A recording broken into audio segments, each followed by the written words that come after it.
Dans moins d'une heure, je vais en direction de l'aéroport pour prendre mon avion pour l'Égypte. C'est incroyable de pouvoir vivre ce genre d'expérience. Il fait super chaud et la clim ne marche pas. Je vais vous montrer quand même parce que c'est pas tous les jours qu'on a une vue comme ça. Il y a la tombe de Toutankhamon vraiment à 20 mètres de moi. Regardez la vue qui m'a attendu quand je viens de me lever. Je vais dormir moins de 3 heures. J'espère sincèrement réussir à pouvoir partager une petite part d'incroyabilité où vous vous dites ah ouais c'est un truc de fou. C'est quand même une sensation qu'on ne vit pas tous les jours. J'ai connu des vues plus moches, franchement. Il y a quelques jours, j'étais à Clermont-Ferrand et là je suis sur le toit d'un bateau qui s'apprête à faire une croisière sur le Nil.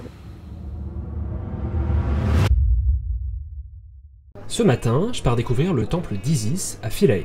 Pour ça, on doit prendre un petit bateau à moteur car le temple a été construit sur une île. Enfin, je devrais plutôt dire reconstruit. Laissez-moi vous raconter une petite histoire. Vers 1960, l'Égypte entreprend la construction d'un immense barrage d'une capacité de retenue de 169 milliards de mètres cubes d'eau. Il est considéré comme l'un des plus importants au monde. Problème, la construction d'un tel barrage va provoquer l'émergence d'un lac artificiel, le lac Nasser, qui va recouvrir de nombreux territoires. Autrement dit, des dizaines de sites archéologiques vont se retrouver engloutis sous l'eau. Pour préserver certains de ces monuments à l'héritage millénaire, il est alors décidé de les démonter, puis de les remonter à l'identique, plus loin, à l'abri du danger. C'est notamment le cas du temple d'Isis. Mais je vous reparlerai de cette histoire un peu plus tard. Donc, comme je disais, me voici sur l'île de Philae. Sans surprise, le temple est super beau, mais cette fois, le décor autour l'est presque autant. D'ailleurs, pour la première fois du voyage, je vois des chats, et notamment 2 chatons qui jouent ensemble. On repart en bateau, on passe devant des stands et des stands d'objets souvenirs, on peut d'ailleurs bien voir la pollution au bord des routes, puis on prend le bus pour aller découvrir le barrage d'Assouan. Actuellement sur le beau barrage d'Assouan, voilà, c'est très joli. Donc le lac Nasser juste derrière moi. Ce barrage dont je vous parlais juste avant est l'un des plus importants au monde. Non mais sérieusement, regardez la taille du lac artificiel qu'il a provoqué. Même les chiens errants sont choqués. On enchaîne rapidement sur un centre aromatique puis un marché aux épices, spoil ça sent fort, puis plus tard dans la journée, on part en petit bateau à moteur sur le Nil. C'est ultra apaisant et on s'arrête un moment sur le bord. Bon, et bah actuellement dans le désert, c'est-à-dire que devant moi, hop, je vous mets dans l'autre sens, il y a la Libye. Et puis derrière moi, ce que vous voyez derrière moi, c'est le Nil, un peu avant le petit barrage d'Assouan, qui est dans cette direction. Et dans l'autre direction, vous voyez derrière, c'est la ville d'Assouan. Et c'est stylé, c'est très paisible. On voit par contre que, c'est très intéressant, il y a le Nil et de chaque côté du Nil, tu as peut-être 100 mètres où c'est vivable, où tu as de la végétation. Et après, comme c'est le cas devant moi, il y a le désert. Mais le désert bien énervé, où tu as du sable, des cailloux. Je sais pas si vous pouvez voir en dessous. Voilà. Je sais pas si vous avez déjà mis les pieds dans le désert, littéralement, mais ça a quelque chose de presque magique. Il n'y a rien d'autre que du sable et des cailloux, et on se sent soudainement très vulnérable. C'est une belle leçon d'humilité. Plus tard, on prend le thé dans un petit village, et il y a un crocodile dans la maison. Bon, je vous rassure, des barreaux nous séparent, mais quand même. En tout cas, je pense pas que la SPA passe souvent dans le coin, vu l'état des crocos. Avant de partir, je vais me balader dans les rues, m'imprégnant autant que possible de l'ambiance qui m'entoure. Puis on rentre en bateau, et je peux vous dire que c'était clairement l'un des meilleurs moments de ce voyage. Le Nil, paisible, le soleil couchant, les oiseaux qui chantent, les paysages environnants, les autres bateaux voguant sereinement. On se serait cru à la fin d'un film. Et c'est presque déjà le cas. Dernière nuit à bord du bateau parce que demain on rentre au Caire. Donc ce soir, dernière nuit tout simplement. Et demain matin d'ailleurs, le réveil va être particulièrement énervé étant donné qu'on doit partir à 4h30 du matin parce que demain on fait le temple d'Abou Simbel. Donc trop cool. Bon, il me reste encore un petit peu de jours au Caire, un petit peu de jours en Égypte, mais on arrive, je crois qu'aujourd'hui c'était le jour milieu, enfin j'ai fait plus de la moitié de mon voyage, donc c'est assez particulier. Mais voilà, demain, la croisière sur le Nil s'arrête, c'est fini le bateau, après on sera à l'hôtel. On va se dire bonne nuit sur cette petite vue de la ville d'Assouan, et puis à demain pour de nouvelles aventures. Allez, ciao. 4h du matin, c'est l'heure à laquelle j'entame cette nouvelle journée. Aujourd'hui, nous faisons 4 heures de bus à travers le désert pour découvrir, enfin, l'un des joyaux de l'Égypte antique, le temple d'Abou Simbel.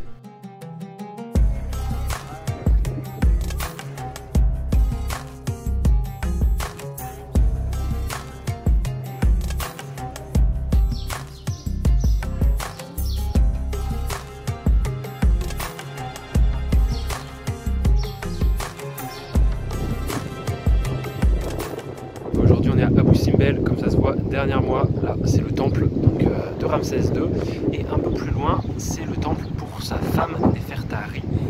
Et je pense honnêtement que c'est dans le top 3 des trucs que je voulais visiter en Égypte, donc trop content d'y être. Et pourquoi c'est super important? Ce temple a été démonté et remonté 60 mètres plus haut pour être protégé contre la montée du niveau des eaux à cause du lac Nasser et le lac qui est juste en face de moi. Donc en gros là c'est le lieu de reconstruction où ils l'ont fait, et juste de l'autre côté, alors ça va être un peu à contre-jour, mais voilà, il y a le lac qui est, le niveau de l'eau doit être 2 ou 3 mètres inférieur à moi là, à mon niveau actuel. Donc vous voyez que s'il n'avait pas remonté, le temple aurait été complètement englouti. Donc c'est à la fois super intéressant du point de vue patrimoine pour cet aspect de déjà, enfin c'est des temples millénaires, c'est incroyable, mais également pour les efforts qu'ils ont déployés. Je crois que c'est l'une des plus grosses missions que l'UNESCO a fait, de démonter ce temple millénaire. En fait, comme il est vraiment en plus, il est creusé dans la montagne, dans la falaise, ils ont en fait tout simplement déplacé la montagne, la falaise. Donc c'est juste incroyable, voilà, ils l'ont découpé en blocs très proprement et ils l'ont remonté 60 mètres plus haut.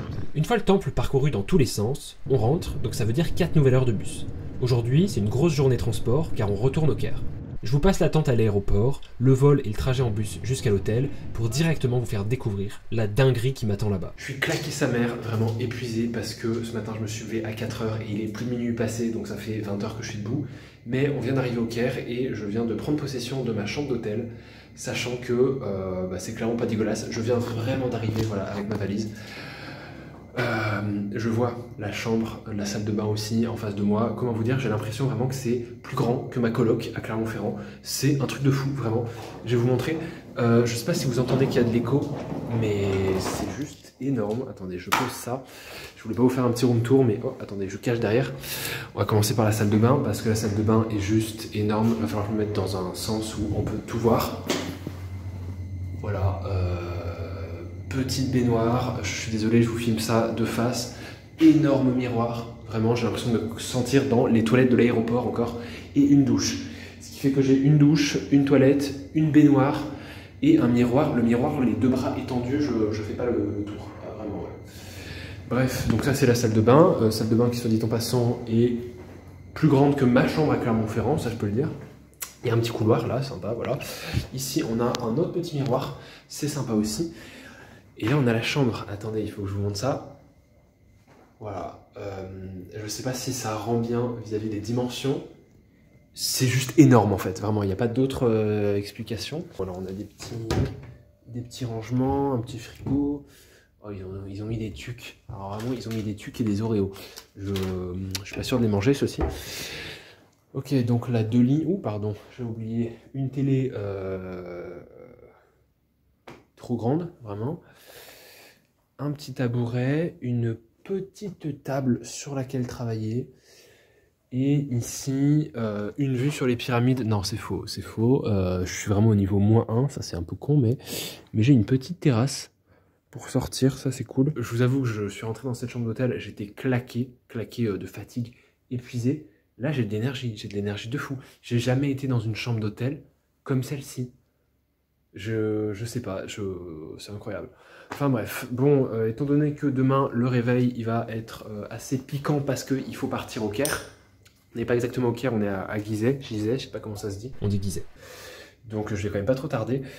Peut-être que je vous remontrerai tout ça, peut-être l'hôtel aussi, parce que l'hôtel, waouh, jamais vu ça. Vraiment, je me dis, mais qu'est-ce que je fous ici? J'ai jamais mis les pieds dans un environnement comme celui-ci. Donc je suis un peu sur le cul. J'ai envie juste de dire merci la vie, merci de ce voyage. Genre, enfin, je suis désolé, mais ça se sent, mais je suis encore sur le cul. Genre, qu'est-ce que je fous ici? J'ai gagné ce voyage. J'ai rien sorti de ma poche pour me retrouver ici. Et j'ai accès à tout ça. C'est fantastique, c'est incroyable. Merci la vie. Merci. Allez, ciao, bisous, bonne nuit. Quel est le meilleur endroit pour voir simultanément des statues, des sarcophages, des momies, des colliers, des masques, des trônes ou encore des hordes de touristes? Effectivement, c'est le musée. Donc ce matin, visite du musée du Caire.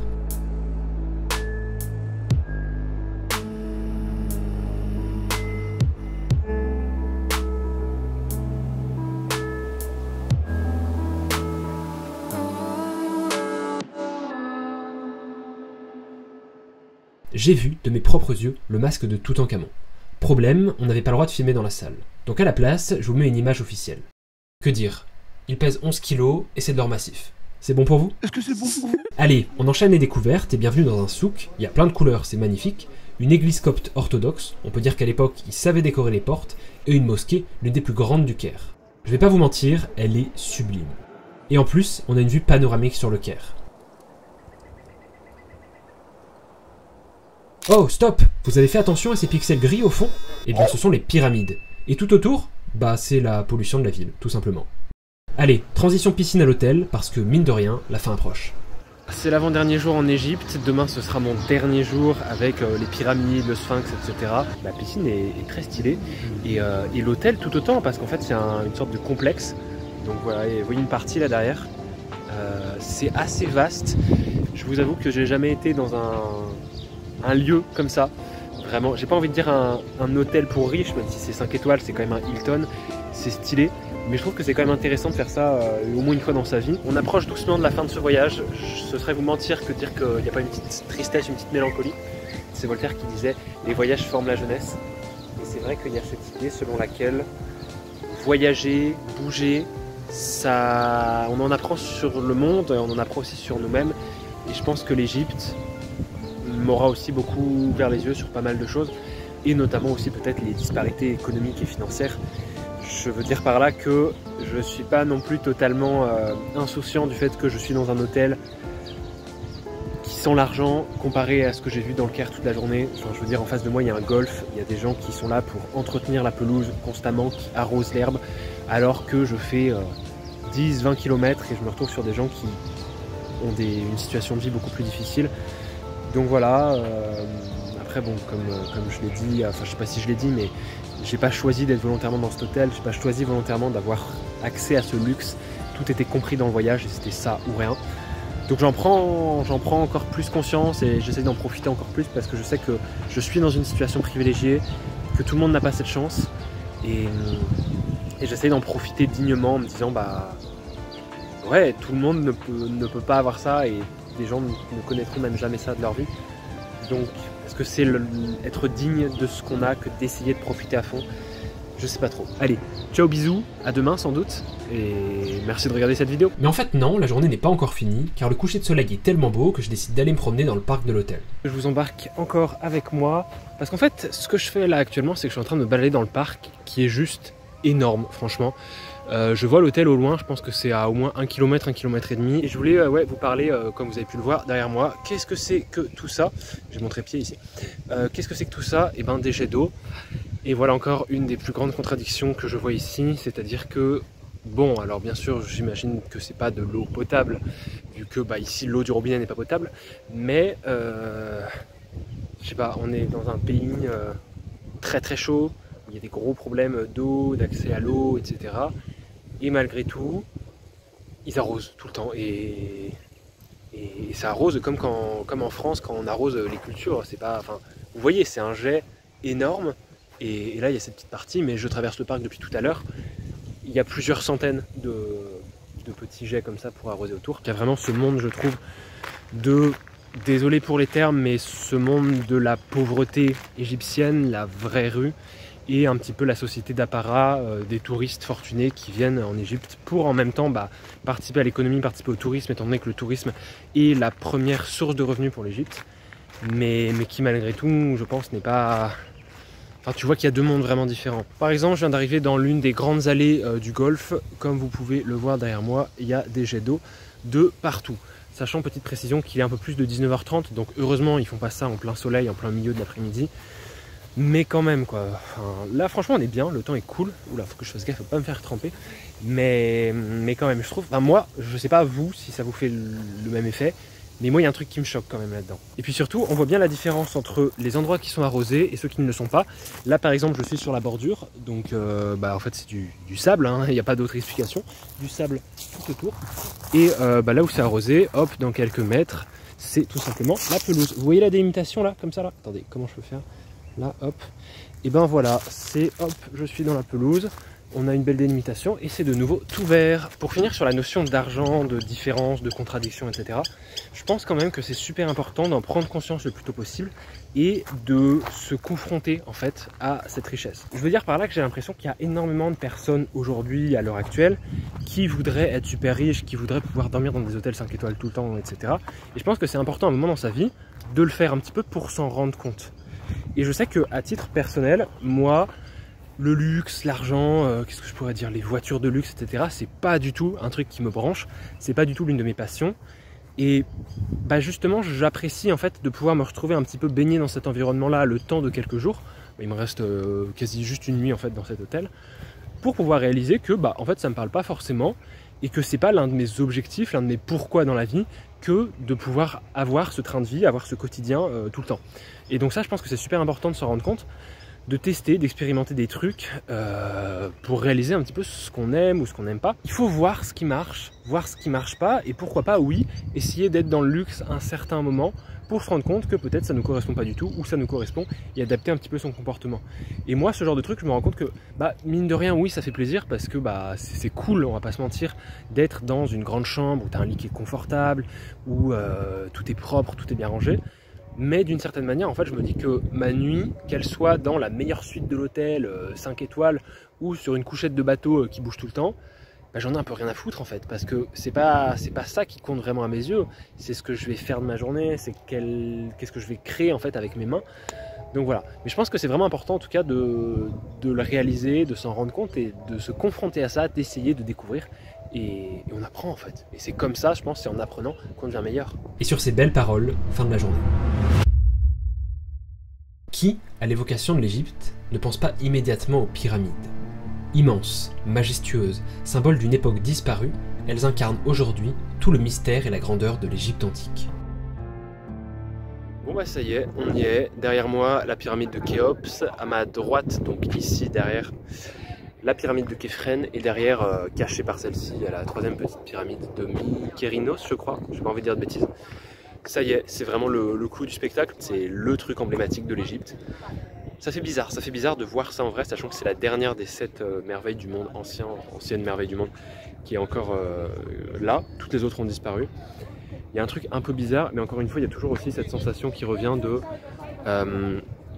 c'est que des pierres, c'est que des cailloux. Il y a un truc assez bizarre, étant donné que c'est aussi très touristique. Il y a beaucoup de monde autour de moi, je sais pas si ça se voit. Après, je suis un peu isolé là. Mais... ouais, il y a ce truc de... c'est impressionnant, on va pas se le cacher. C'est majestueux, c'est énorme, c'est imposant. Mais... c'est particulier parce que c'est devenu un truc très touristique et je trouve que ça en perd un peu de sa symbolique. Et ça en perd de son... je sais pas, de son charme, de son lien avec le passé, etc. Bref, mais dans tous les cas, c'est quand même une dinguerie de se retrouver là et de pouvoir voir ça de mes propres yeux. Regardez, non mais regardez ça. C'est incroyable, franchement. Durant des millénaires, la pyramide de Khéops fut la construction humaine battant tous les records.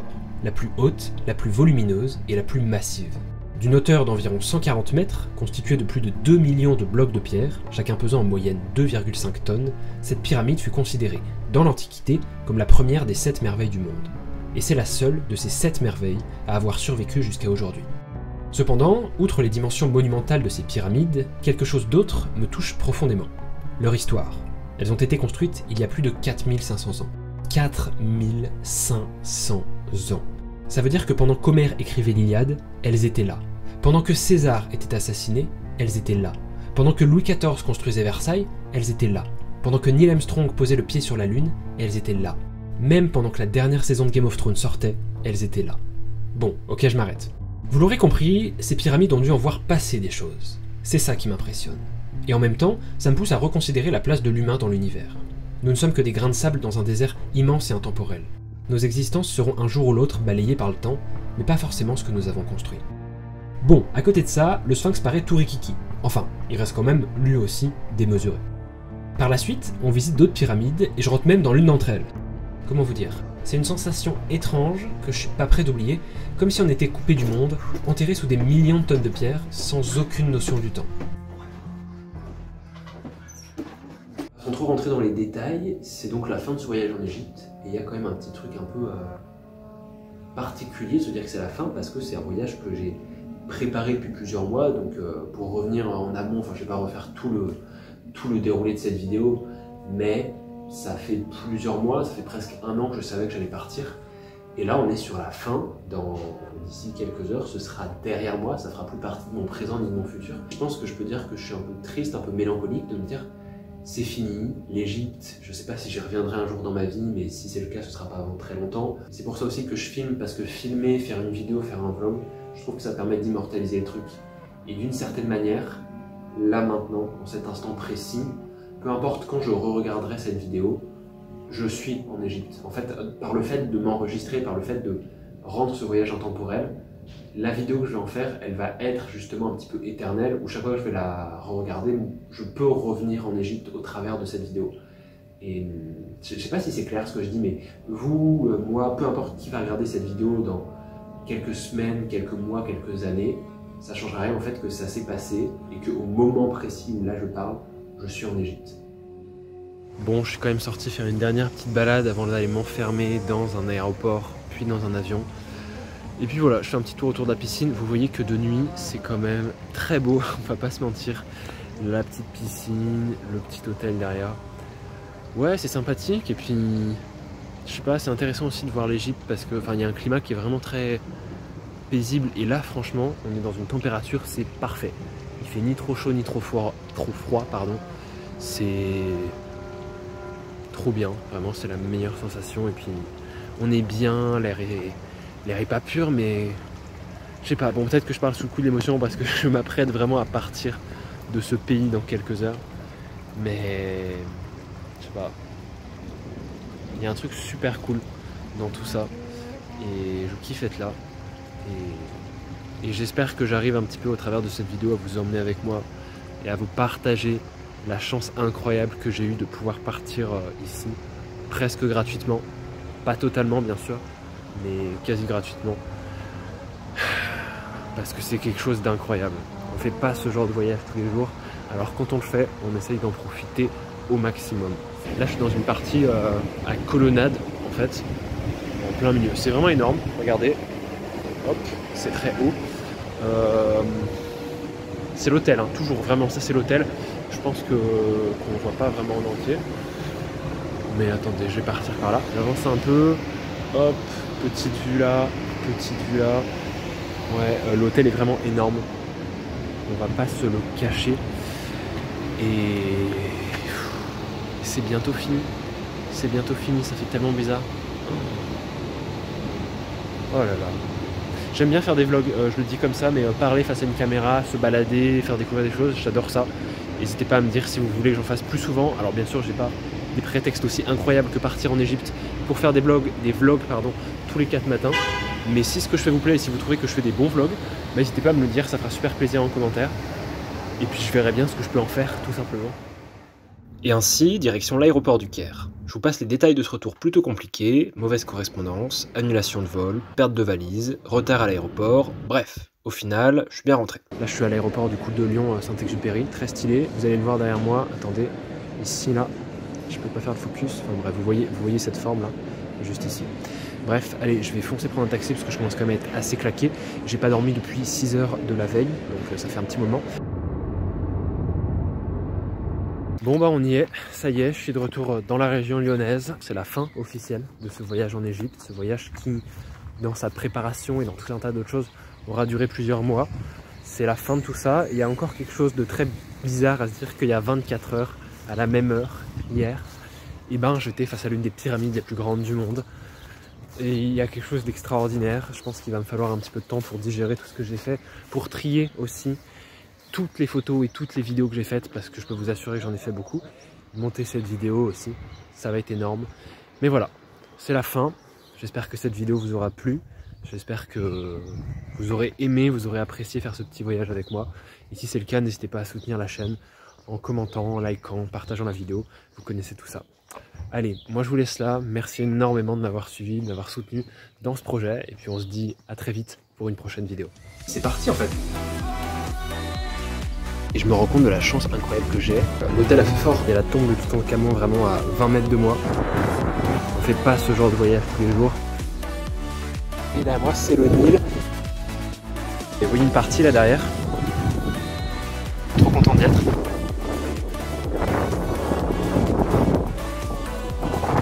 C'est incroyable. Merci la vie.